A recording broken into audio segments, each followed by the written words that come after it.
వెబ్బేరు municipality పాలక వర్గం road మీద వనపర్తి రోడ్డు వెబ్బేరు నుంచి వనపర్తి రోడ్డు వేయడం లేదని చెప్పి ధర్నా చేయడం జరిగింది. తీరా చూస్తే మా దగ్గర నిధులు ఉన్నాయి, పనులు మొదలు పెడతలేరని చెప్పి మాట చెప్పడం జరుగుతుంది వాళ్ళు పదే పదే. తీరా చూస్తే మున్సిపాలిటీలో నిధులే లేవు. మా గత ప్రభుత్వంలో మా మాజీ మంత్రి నిరంజన్ రెడ్డి గారు మంజూరు చేశారని చెప్పడం జరుగుతుంది. తీరా చూస్తే అక్కడ 2,80,00,000 పనులు ఉన్నాయని చెప్తారు. ప్రభుత్వం మారిన తర్వాత ఆ WITC వర్క్ 2,80,00,000 తిరిగి వాపసు వెళ్ళడం జరిగింది. ఆ డబ్బు మళ్ళీ ఆ యొక్క అమౌంట్ను ఎమ్మెల్యే గారు ప్రభుత్వం దగ్గర మాట కృషి చేసి ఆ డబ్బులు మళ్ళీ తిరిగి తెప్పించి టెండర్ మళ్ళా రీటెండర్ వేయడం కూడా జరిగింది. అదే కాంట్రాక్టర్ దగ్గర రీటెండర్ వేయడం జరిగింది. ఆ విషయం పడవరకు తెలుసు. కానీ వాళ్ళు ఉనికి ఎక్కడో 30 రోజులు 40 రోజుల మధ్యన వాళ్ళ పరిపాలన ఉంది, గతం ఉంది.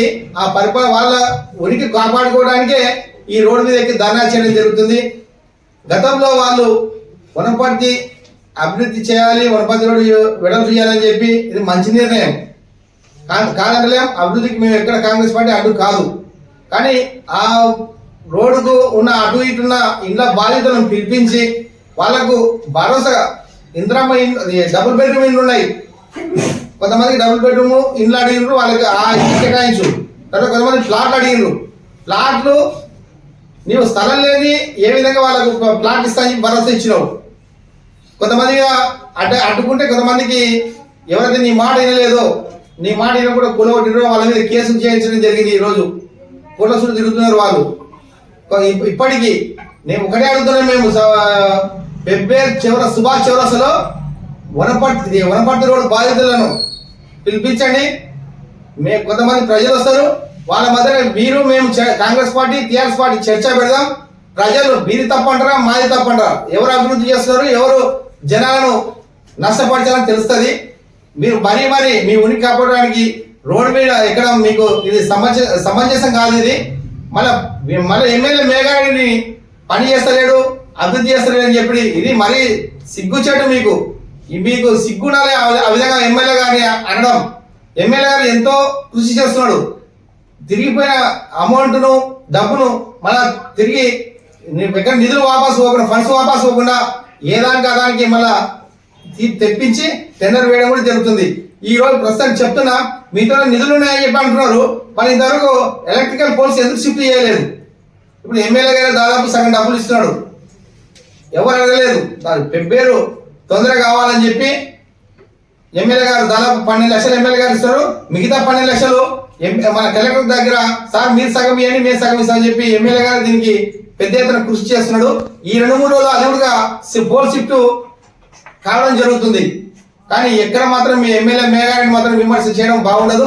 ఇంకోసారి ఎమ్మెల్యే గారిని విమర్శిస్తే కబడ్డా మీ పైన మేము ఏదైనా చేస్తుంది మిమ్మల్ని అని చెప్పి ఈ పత్రికగా హెచ్చరిస్తున్నాం. సిద్ధంగా ఉండడం, తగిన శాస్త్రీయ చెప్తాం. ఇప్పుడే చెప్పినాం, ఖచ్చితంగా మేము రోడ్డు బాధితులు ఎవరైతే ఉన్నారో వాళ్ళతో మీరు రాండి, మేము కూడా వస్తాం. వాళ్ళతోనే మీకు ఏం హామీ ఇచ్చారు. ఇప్పుడు ఏదైనా ఒక ప్రణాళిక ఒక వర్క్ చేయాలంటే plan 1, plan A, plan B, plan C అని ఉంటుంది. ఆ లెక్క ప్రకారము ప్లాన్ A ప్రకారం మీరు ఏమనుకున్నారు, అందరూ డబుల్ బెడ్రూమ్ ఇవ్వాలనుకున్నారు. కొంతమంది ఏంటి డబుల్ బెడ్రూమ్ తీసుకున్నారు, దాదాపు 14-16 మంది తీసుకున్నట్టున్నారు. మళ్ళీ రిమైనింగ్ వాళ్ళు ప్లాన్ B కూడా మీరు ఇంప్లిమెంట్ చేయాలి కదా. అంటే దాదాపు గవర్నమెంట్ ల్యాండ్లో 10% అనుకోండి, ఇంకా లేదంటే కూడా కొంత గవర్నమెంట్ ప్లేస్లు ఉంటాయి కదా, ఆ ప్లేస్లను ఈ లబ్ధిదారులకు ఇవ్వాలని చెప్పేసి ఎవరైతే ఇంట్రెస్ట్ ఉందో లేదో ఆ ఉన్నోళ్ళు అక్కడ పోయిన మిగతా రిమైనింగ్లోకి తీయాల్సిన ఆవశ్యకత మీకు ఉంది. ఎందుకంటే ప్లాన్ B కూడా సిద్ధం చేసుకొని ఉండాలి. మీరు అది సిద్ధం చేసుకోకపోను మరి ముఖ్యంగా ఇప్పుడే పత్రికా సోదరులు కూడా చెప్తున్నారు, కొంతమందికి అక్రమంగా నీకు ఎవరైతే మీ యొక్క ఆగడాలకు మడుగులు అవుతుంటారో వాళ్ళకు మీరు పోయి అక్రమంగా ఇక్కడ పోయి ఇల్లు నిర్మించుకోండి, మీరు బేస్మెంట్ వేసుకోండి, ఎవరు ఏం చేస్తారో చూస్తామని చెప్పేసి మీరు అంటున్నారేమో. కానీ ఖచ్చితంగా వారికి కూడా మేము ఖచ్చితంగా తగిన శాస్త్రం చెప్తాం. త్వరలోనే మీకు దాదాపు అంటే ఒక 1 మంత్ కూడా 40-45 డేస్ ఉంది. అంతలోపని మీరు అన్నారనుకున్నా కూడా పోల్ షిఫ్టింగ్ కోసం గౌరవ ఎమ్మెల్యే గారు దాదాపు 22 లక్షలు శాంక్షన్కి పెట్టిండ్రు. మీరు మా దగ్గర డబ్బులు ఉన్నాయి అంటున్నారు, మరి పోల్ షిఫ్ట్ చేసి ఎవరు అంటారు, ఎవరేమవుతున్నారు కదా. ట్రాన్స్కోకి వెళ్ళి 22 లక్షలకు ఎమ్మెల్యే గారికి తీర్మానం గౌరవ కమిషనర్ గారే ఇచ్చిండ్రు. దానికి నిధులకు సంబంధించినటువంటి మీ దగ్గర ఉంటే డైరెక్ట్ శాంక్షన్ చేయవచ్చు. అదొకటి. దాదాపు ఇక్కడ రోడ్ వైండనింగ్ లో 95% 95% ఇల్లు కంప్లీట్ అయిపోయినాయి, అంటే ఆ డిస్మెంటల్ చేసిండ్రు. ఆ 5% మీరు ఒప్పియలేక ఎందుకు పోతున్నారు? దాదాపు సంవత్సరం అయింది. ఇప్పుడు 95% డిస్మెంటల్ చేసినప్పుడు వాళ్ళని రిక్వెస్ట్ చేసి ఉండొచ్చు, భయపెట్టి ఉండొచ్చు, కాళ్ళ వేళ పడి ఉండొచ్చు, ప్రాధేయపడి ఉండొచ్చు.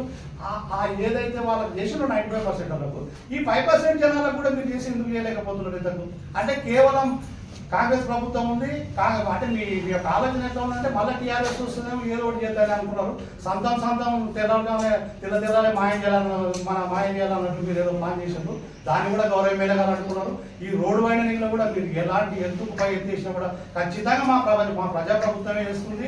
కాబట్టి ఈ రోడ్ షిఫ్టింగ్ అదేవిధంగా అపాయింట్ కూడా ఎప్పుడే సోదరులు శ్రీనివాస్ గౌడ్ గారు చెప్పారు. గవర్నమెంట్ మారినప్పుడు కొంత మిస్మ్యాచింగ్ కొన్ని ఫండ్స్ కూడా మారి ఉండొచ్చు. ఆ ఫండ్స్ కూడా 2.8 CR గౌరవ ఎమ్మెల్యే గారు రోడ్డుకి ఇరువైపులా ఆ డ్రైన్ కట్టడానికి కూడా అవిలను కూడా శాంక్షన్ చేసిండ్రు. టెక్నికల్ ప్రాబ్లం అది కూడా క్లియర్ చేయించారు. కాబట్టి ఈ వారం 10 రోజుల్లోనే అన్ని సమస్యలకు పరిష్కారం అవుతుంది. కాబట్టి మీరు ఇంకొకసారి కనుక రోడ్ ఎక్కితే మేము కూడా అదే రోజు నేరుగా వచ్చి బాధితులతోనే మనం బహిరంగ చర్చకు సిద్ధమైనాం. కాబట్టి ఇది ఒక హెచ్చరికనే అనుకోండి బీఆర్ఎస్ నాయకులు. కబర్దాం. ఈ అంబేద్కర్ కాలేజీలో వచ్చి మొత్తం మాతో కూడా ఒక కథ ఉండే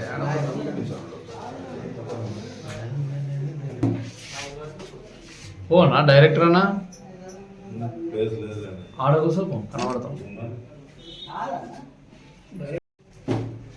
ఓకే